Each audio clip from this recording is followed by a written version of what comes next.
Umunsi umwe umubyeyi yabonye umwana w'umukobwa yambaye atikwije, afite na iPhone nziza y'agaciro yari amaze kugura.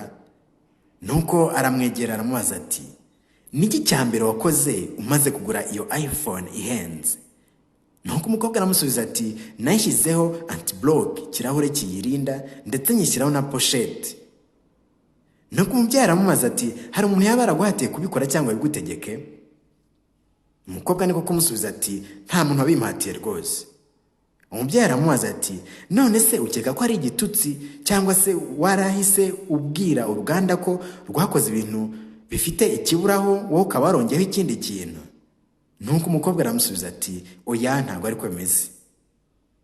Ni byiza rwose, birakwiriye yuko telefone tuzirinda, tuzishyiramo amaposhete, tukazishyiraho ni anti-block, kuko iyanjye none ni y'agaciro cyane, ngomba kubikora kurushaho nkayirinda.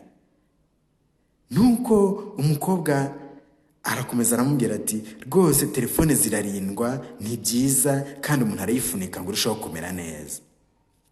Umubyeyi aramubaza ati, none se wayifunitse kubera yuko ari mbi kandi itanafite agaciro? Umukobwa aramusubiza ati, we rwose ni y'agaciro cyane, sinabikubwiye. Nayifunitse ndanayirinda kubera yuko ishobora kuba yakwangirika kandi yarampenze.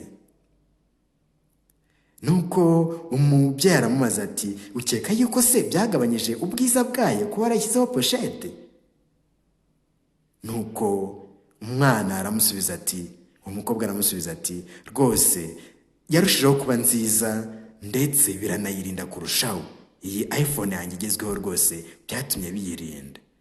Nuko umubyeyi areba mu maso umukobwa we n'amaso rwose y'urukundo, aramubwira ati, nakubajije ibyo byose kubera yuko nari ndimo nibaza ni uburyo nkubaza kwambara wikwije, utagaragaza imyanya yawe y'ibanga itenda kugaragara, kandi uzi ko wowe umubiri wawe ari uw'agaciro kurusha iyo telefone yawe, wari kubikora byoroheje?